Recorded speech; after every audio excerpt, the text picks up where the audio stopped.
dear students, myself Gangadhar Solanke, and I welcome you all to the MCGM's virtual classroom.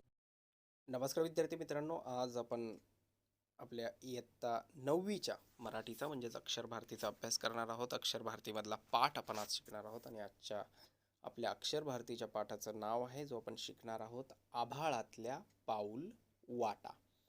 आता पाऊल वाटा हा शब्द आपल्या सगळ्यांना माहीत असेल की आपण जेव्हा रस्त्यावरून चालतो, म्हणजे आता शहरामध्ये जेव्हा आपण चालतो तेव्हा मोठमोठे रोड आपल्याकडे चांगले बनवलेले आहेत, डांबरी रस्ते आहेत किंवा सिमेंटचे रस्ते अलीकडच्या काळात बनवले जातात.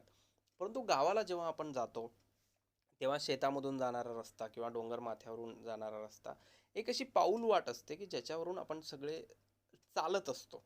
तो काही मोठा रस्ता नसतो ज्याच्यावरून एखादी गाडी वगैरे जाऊ शकेल.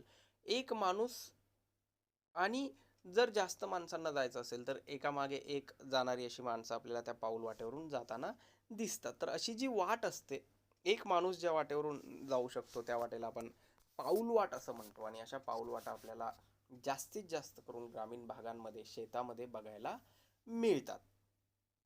आता आपल्या आजच्या पाठाचं नाव जे आहे ते आहे आभाळातल्या पाऊल वाटा.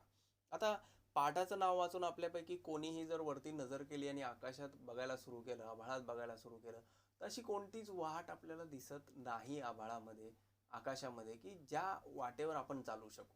अशी कुठलीही पाऊल वाट आपल्याला दिसत नाही किंवा वाट आहे असं म्हणता येईल अशी कुठलीही वाट आभाळामध्ये आपल्याला दिसत नाही जिला आपण वाट म्हणू.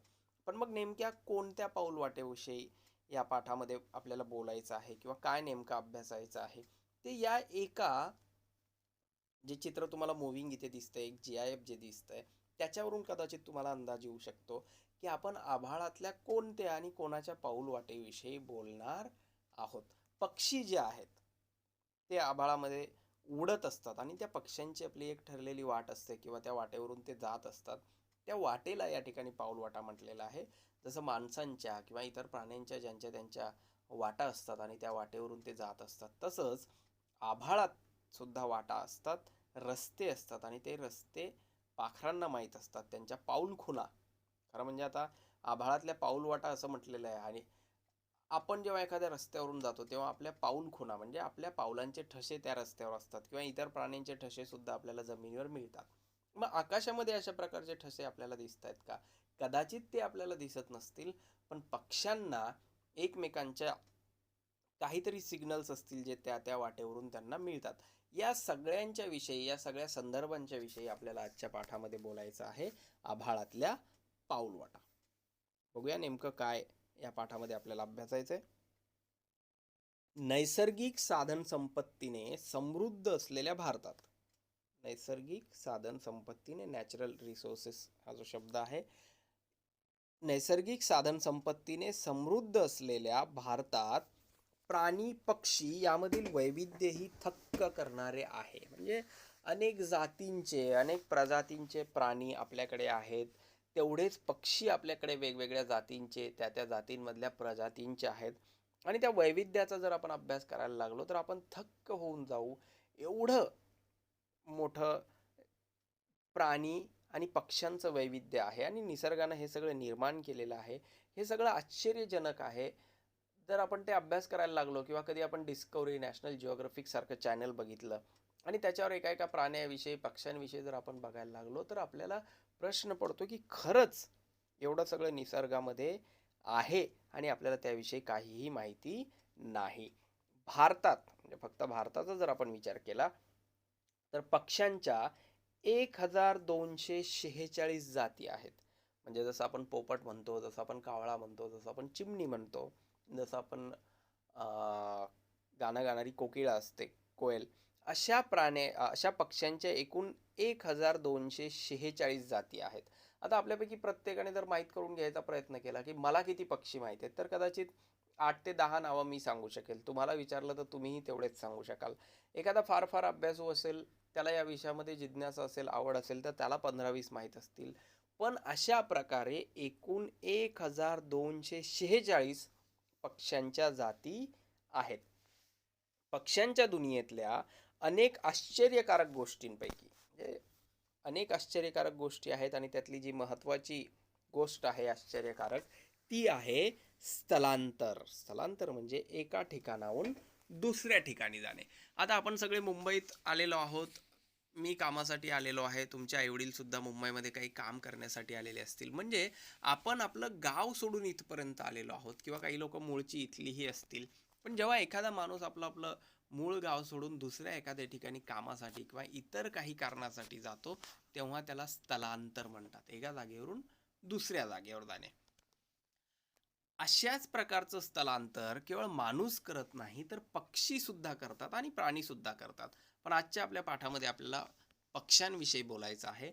पक्षी स्थलांतर का, कुठून व कधी करतात याचे विवेचन प्रस्तुत पाठात आले आहे. आता तुम्हाला क्लिअर होईल की आपल्याला या धड्यामध्ये नेमकं काय शिकायचं आहे. की पक्षी स्थलांतर करतात हे तर आपल्या सगळ्यांना माहिती आहे. आपण बघितलं सुद्धा असेल की नवीन पक्षी एखाद्या विशिष्ट काळामध्ये, विशिष्ट महिन्यामध्ये एखाद्या ठिकाणी येतात आणि नंतर ते तिथे आपल्याला दिसत नाहीत. किंवा नेहमी आपल्याला एखाद्या ठिकाणी दिसणारे जे पक्षी असतात ते वर्षातल्या काही विशिष्ट दिवशी त्या ठिकाणी आपल्याला दिसत नाहीत. याचाच अर्थ ते पक्षी स्थलांतर करतात किंवा त्या ठिकाणी स्थलांतर करून काही दुसरे पक्षी आलेले असतात. पण मग प्रश्न हा आहे की पक्षी स्थलांतर का करतात? त्यांना अशी काय गरज भासते की ते स्थलांतर करतात? आणि मग ते कुठून करतात? का करतात याचं उत्तर मिळालं, कुठून मिळालं याचं उत्तर मिळालं, की मग आणखी एक प्रश्न आपल्याकडे राहतो की ते वर्षाचे 12ही महिने करतात की एखादा विशिष्ट काळ असतो वर्षातला की त्याच काळामध्ये पक्षी स्थलांतर करतात. या सगळ्या प्रश्नांची उत्तर आपल्याला आजच्या पाठामध्ये शोधायची आहेत.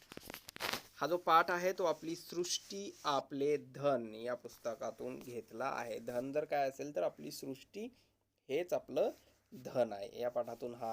या पुस्तकातून हा पाठ घेतलेला आहे. बघूया पाठ. पक्ष्यांच्या दुनियेतल्या अनेक गोष्टी आश्चर्यजनक आहेत, पण त्यातही सर्वात स्तिमित करणारे काही असेल, सर्वात स्तिमित म्हणजे आश्चर्यकारक जर काही असेल, तर अनेक पक्षी जाती वर्षातून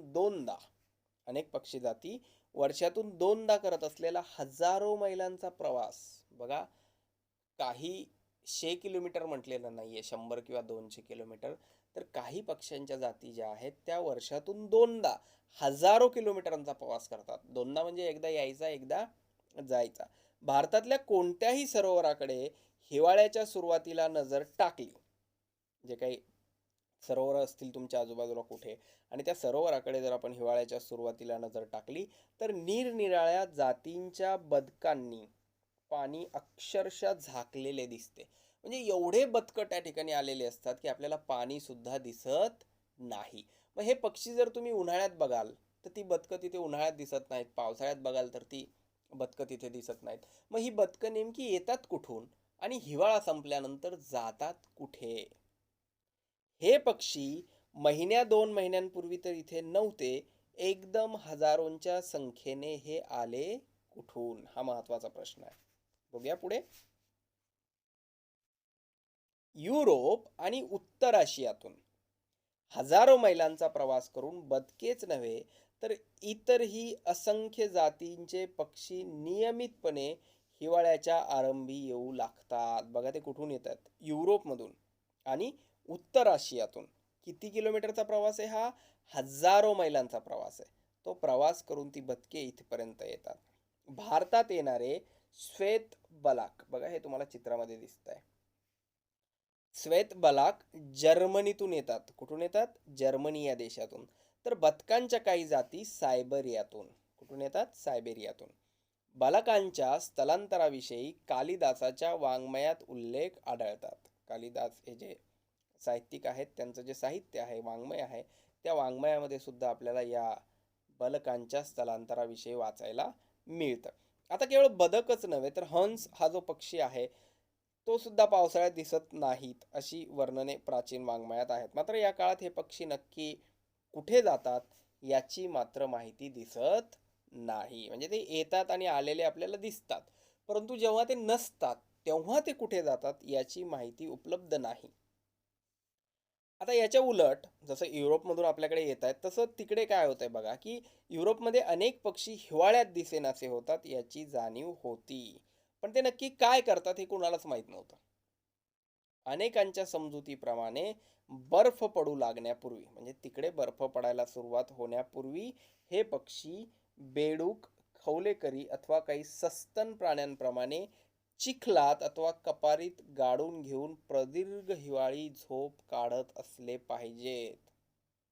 किती महत्वाची आणि नवीन आपल्या ज्ञानात भर घालणारी ही गोष्ट आहे, की असं वाटायचं माणसाला, की जसं बेडूक किंवा खवलेकरी इतर प्राणी आहेत, ते जसं स्वतःला जमिनीमध्ये गाडून घेतात किंवा दगडांमध्ये वगैरे लपून बसतात, तसंच असं वाटायचं, की हे प्राणी सुद्धा काय करत असावेत, बर्फ पडू लागायची सुरुवात होण्यापूर्वी स्वतःला जमिनीत गाडून घेत असावेत आणि पूर्ण हिवाळाभर झोप काढत असले पाहिजेत. पण पुढे माणूस एका खंडातून दुसऱ्या खंडात प्रवास करू लागला तेव्हा त्याच्या लक्षात आले, की आपल्या खंडातून गायब होणारे पक्षी त्याच ऋतूत दुसऱ्या खंडात दिसून येतात.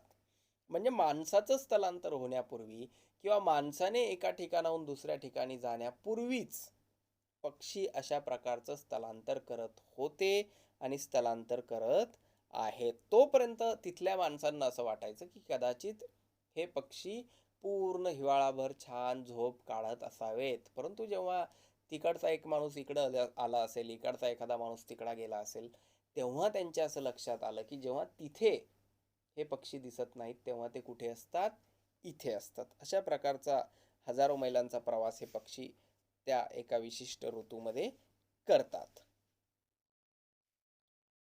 आता पक्ष्यांच्या स्थलांतराचा अभ्यास करणे ही काही सोपी गोष्ट नाही, पण अवघडातल्या अवघड प्रश्नातून विज्ञानाला मार्ग काढावा लागतो. अतिशय महत्वाचं वाक्य आहे हे. माणसाने आजपर्यंत जी काही प्रगती केलेली आहे कम्पेअर टू अदर अॅनिमल्स, जर आपण दुसऱ्या प्राण्यांसोबत कम्पेअर केलं माणसाच्या प्रगतीशी, तर अनेक प्राणी जे आहेत किंवा सगळेच प्राणी म्हणूया आपण, माणूस सोडला तर अजूनही त्याच अवस्थेत आहेत. म्हणजे नैसर्गिक ज्या अवस्थेमध्ये होते ते त्याच अवस्थेमध्ये आहेत. पण माणसाचं असं नाही. माणूस दिवसेंदिवस कल्चर्ड आणि सिव्हिलाइज्ड होत होत होत आज इथपर्यंत पोहोचलेला आहे. एका हाताच्या क्लिकवर, माऊस जर आपल्या हातात असेल किंवा मोबाईल असेल, तर आपण जगभरातल्या कोणत्याही कोपऱ्यात पोहोचू शकतो, कोणत्याही माणसाशी कधीही बोलू शकतो. कुठलाही जगभरात कुठे शोध लागला तर इतर भागातल्या माणसांना त्याचा फायदा होतो. ह्या सगळ्या विज्ञानाच्या जोरावर माणसाने अनेक अवघडातल्या अवघड प्रश्नांवर मार्ग काढलेले आहेत आणि म्हणून इथे असं म्हटलंय, की पक्ष्यांच्या स्थलांतराचा अभ्यास करणं ही काही सोपी गोष्ट नाही. पण विज्ञानामुळे हे सगळं शक्य होऊ शकतं आणि प्रश्न कितीही अवघड असला तरी त्याचं उत्तर शोधणं हे विज्ञानाचं काम आहेच आहे. पक्ष्यांच्या स्थलांतराचे मार्ग शोधण्यासाठी एक साधा पण कष्टसाध्य उपाय, म्हणजे ज्याच्यामध्ये कष्ट आहेत, गेल्या शतकापासून वापरला जात आहे. आता हा काय मार्ग आहे बघूया. एखाद्या विशिष्ट भागात अनेक पक्षी पकडून त्यांच्या पायात खुनेचे वाळे अडकवून द्यायचे. काय करायचं? एखाद्या विशिष्ट भागातले पक्षी बघायचे आणि ते जर काही विशिष्ट काळामध्ये नाहीसे होत असतील किंवा तिथून गायब होत असतील किंवा तिथे दिसेनासे होत असतील, याचा अर्थ ते कुठेतरी जातात. ते कुठे जातात हे जर समजून घ्यायचं असेल तर त्या ठिकाणचे अनेक पक्षी पकडायचे आणि त्यांच्या पायात वाळं म्हणजे एक खून अडकवून द्यायची. ॲल्युमिनियमचे बनवलेले हे वाळे हलके असतात, जेणेकरून पक्ष्यांना उडायला त्रास होणार नाही किंवा त्यांना कसलंही ओझं त्या वाळ्यांचं होणार नाही. या वाळ्यावर ज्या संशोधन संस्थेने ते लावले त्या संस्थेचे नाव आणि खुनेचा क्रमांक असतो. कोणत्या क्रमांकाचे वाळे कोणत्या पक्षाला कुठे आणि केव्हा लावले याची संस्थेकडे नोंद असते. आता बघा, हा प्राणी इथे आपल्याला दिसतोय, स्कारलेट ट्रायंगल. हा इथून इथे येतो. ब्रीडिंग रेंज दिस वन, विंटर रेंज आणि मायग्रेशन लिमिट, म्हणजे इथून निघायचं, ह्या लिमिटमध्ये उडत उडत उडत उडत इथपर्यंत यायचं आणि परत वापस तिथे जायचं.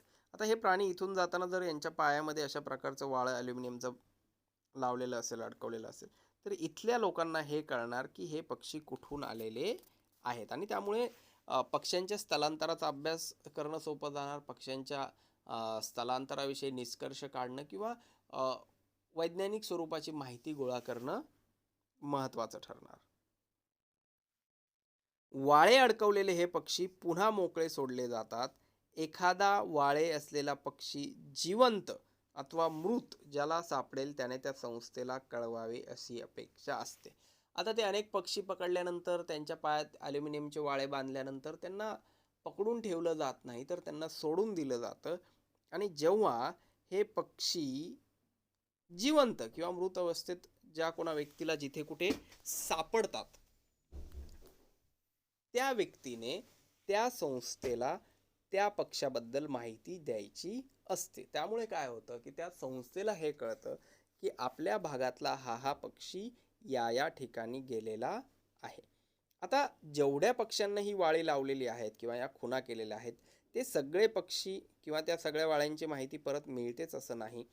परंतु 100 1-2 वाळ्यांचा जरी पत्ता लागला, 100 पैकी 1-2 वाळ्यांचा जरी पत्ता लागला, तरी सुद्धा या पक्ष्यांच्या स्थलांतराविषयीची महत्त्वाची माहिती आपल्या हाती लागू शकते.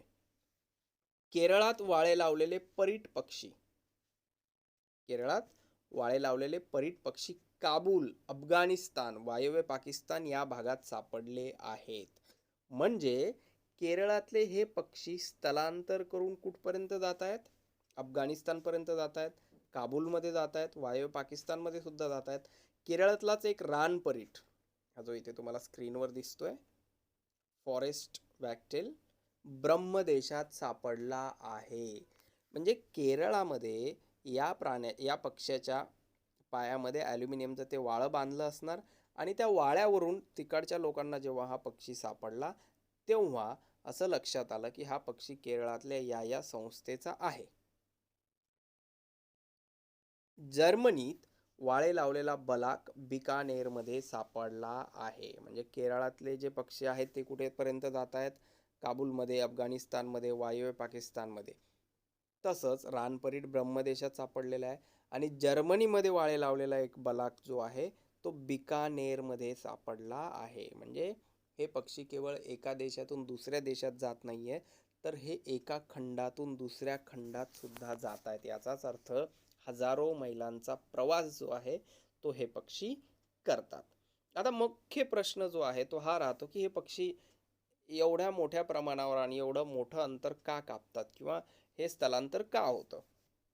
अलीकडच्या काळात विमाने आणि रडार यंत्रणेमुळे सुद्धा पक्ष्यांच्या स्थलांतराविषयी मोलाची माहिती मिळाली आहे.